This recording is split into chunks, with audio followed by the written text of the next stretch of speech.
Hey guys, and welcome back to my channel. So for today's video, we're going to be doing a little discussion about relationships, dating, what I've done, my experiences. So if you're interested in seeing that, then sit back, grab a cup of tea, I don't know, grab a coffee, glass of wine, whatever you're into, and let's get to it. I have written a couple of notes down because I tend to digress and branch out into a million conversations at the same time, so I don't want to do that. So I've kind of written down some stuff as a guideline and I try and keep as clear and coherent as I possibly can. What I want to start off with is dating from a young age, and my views on that have changed so much. I feel like the older I've gotten, the more it's changed, and it's just based off of my experience. And now I know people may have opposing views, and people may say that they were in relationships from young ages and it worked out great for them. But personally, what I think and what I'd advise younger girls and my future kids is that there is no rush. I remember when I was 16, 17, 18 even, and I was so eager to get into a relationship. But I wouldn't even say that I was eager to be in a relationship. I was more so eager to have a boyfriend. And it was just kind of what do you want a boyfriend for? I don't know. What do you want to do with a boyfriend? I don't know. What do you want a boyfriend to do for you? It wasn't even I hadn't a clue. It wasn't even there wasn't a reason behind it. There wasn't any thought process to it. It was just simple as, other girls have boyfriends, I want a boyfriend. It's cool. It's I don't know, getting a handbag or something. But looking back now, I just feel that I should have I should have just slowed down, and I should have just enjoyed being those ages and just not focused on having a man. Because I feel like you've got the rest of your life to have a guy. You've got only a limited time to actually be yourself and just figure your own life out and be accountable for just you. At that age, I romanticized the idea of having a boyfriend and being in a relationship simply because of what I'd see on TV and the girls around me that I knew that had boyfriends and stuff. But now at 24, I'm looking back at it and I'm like, what were you doing? What's even the point? Now, don't get me wrong, I'm not some kind of pessimist. I'm not opposed to love. But I just think that when you're those ages, when you're between 16 to, I don't know, 20, I feel just focus on yourself. Focus on your dreams, focus on your aspirations, focus on all the plans that you want to set in place for your future, as opposed to worrying about a guy. Because realistically, even if you met the guy at 25 and married at I don't know, 3 years later, 28 or something, you have the rest of your life to be devoted to this person, to be in love with this person, to just you have the rest of your life to share with this person. I don't think that's a bad thing. If you find the love of your life at 19, then it's out your hands. That's fine. Do you, carry on. But I just don't think that it's something that young girls should focus on, and I don't think it's something that young girls should obsess about. What will be will be. There's no need to force it, I think, anyways. Potential versus reality. How many times have I heard a girl saying, oh, he's got potential? Or how many times have I even been the one saying, oh, but he has potential? Sorry, but no. No. It's great that this guy maybe has potential and he's capable of doing X, Y, and Z. But if the reality of it is that he's not doing those things right now, he's not making any effort to, meet that standard or to get to that potential that you're seeing, then what's the point? I don't believe that you can go into a relationship saying that you're going to change a man. Why are you giving yourself chores? We're all guilty of it. I'm not even going to sit back and point fingers because I've even done it. But when somebody shows you who they are, then take it that that's who they are. You're not their parent, you're not their life coach or nothing. It's not your job or your responsibility to go into a new relationship and give yourself this heavy burden of trying to, refocus, recenter, recreate this man. That is not your job. If you have a list of things that you want in a man, then there are like, what, 7 billion people on this earth? Go and find the right man. Because the one that you're trying to change more times won't even change for you.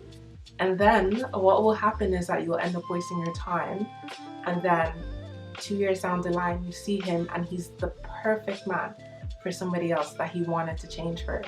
So if you can take anything, if you're going to take anything from this video at all, it is, don't go in a relationship thinking that you're going to change that man, because you probably won't. You are the prize. I've been having conversations with my friends and stuff, and like sometimes I just hear the way they talk about, oh, I hope he thinks I'm this, and I hope he thinks I'm like this, and I hope he likes me. And they be getting so nervous, whether it's like a new relationship that they're going into, or if it's like a first date or a second date or something like that, something that's new. And I'm kind of thinking, well, what about the other way around? Why don't we ever put an emphasis on, oh, well, I hope I like him, I hope he meets my standards. You have to remember that you are the prize.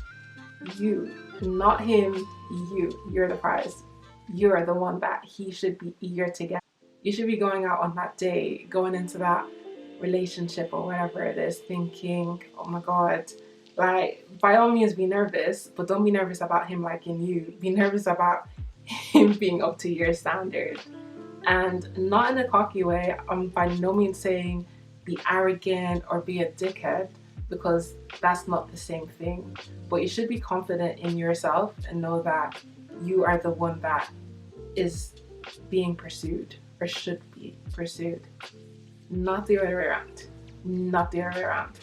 I've heard so many relationship stories, successful relationship stories, about couples and how they met, and how the guy was the one like pursuing, and how he was the one that was so eager. Because, well, what I personally believe, and it may not be the same view as everybody else, but what I believe is that the guy is meant to be the one that, that does the pursuing. He's meant to chase you. And from my experience, they tend to like the chase. If something is so easily available and like by no means difficult to get, then everybody can have it. And that's not saying that everybody can have you, but you shouldn't make yourself seem like, oh yeah, well, I'm just here whenever. You can just have me, you can just grab me. What's precious is worth chasing, is worth waiting for. When you want something really badly, like, I don't know, if it's a new iPhone or if it's a new MacBook or something, and it's so expensive, but you want it so bad that you're able to discipline yourself, and you're able to put away money weekly, monthly, and you're able to tell yourself that because of that thing that I want, because of that thing that I'm really, really eager to get, I'm going to put in place these boundaries, and I'm not going to do this, and I'm not going to do that, and I'm going to be like this. That's for an inanimate object. That is for a thing, let alone you. Somebody should be doing that for you. Somebody should be working overtime to make sure that they get you. Remember, you are the prize. You are the prize. Nobody else, it's you. Don't disregard things that you do not like. And I cannot stress this enough. If there are things that you don't like from the get-go, then don't disregard that. It doesn't matter if he's A, B, C, and D, E, F on your wish list of like what you'd like a man to be. If there's a big thing that you know is going to be a problem in the long run, or you know that you don't appreciate for whatever reason, then cut him off. I would say it's worth having a conversation, because sometimes people are oblivious to the things that they're doing, and it mightn't be that they're, like really flawed or a bad person. It might just be that like they don't know. Have the conversation, see where it goes. But if it's something that you don't see yourself being able to put up with it in the long run, then cut it off. Because isn't it like, think about it, you get to know somebody, you see that there's these qualities that you don't appreciate, and then you, instead of discussing it and like trying to see where you can go from there, you just ignore it, you keep it moving. Next thing, he's proposing to you, you guys are walking down the aisle, now marriage, children, pressures, responsibilities of life are hitting, And then that little thing that you thought that, oh yeah, because like, oh yeah, everything else is okay. That little thing that you thought that you could overlook, but deep down you knew was a problem. Now, in the midst of all these pressures, in the midst of reality and responsibility, that thing will piss you off. It will annoy you so much. If I don't like those things about the person, and I know that these are things that I can deal with, then I'm gonna put them off. Because there's no point in wasting your time. Do not waste your time. Which brings me to the next point. Please don't waste your time.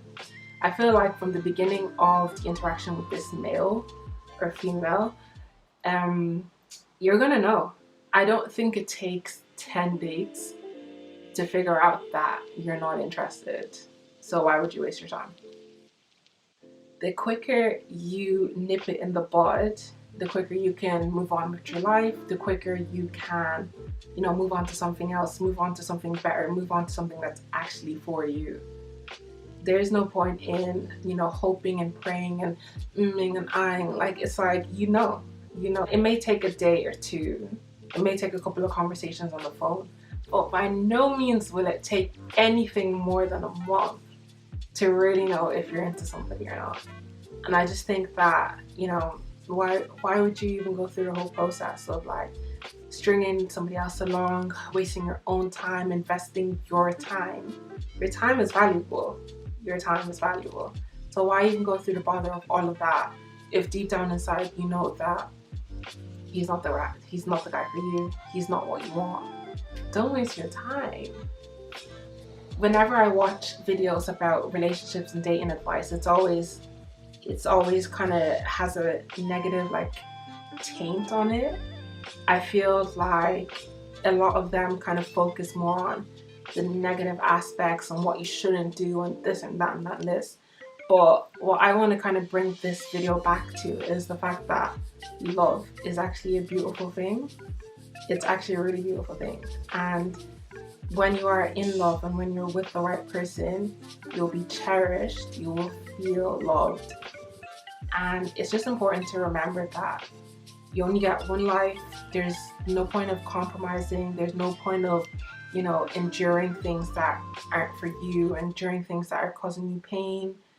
Because at the end of the day, there's like billions of other people out there who are ready to treat you right, who are ready to love you. So remember that the next time somebody comes up to you and, conversation is great, and then after a while it kind of starts to get a bit, and you start to see things that you don't like, remember that you're worth it. Remember that you're the prize. Remember that you are deserving of love and you shouldn't settle. Anyways guys, so that was it for today's video. I hope you enjoyed it, and I will see you guys very soon. Bye.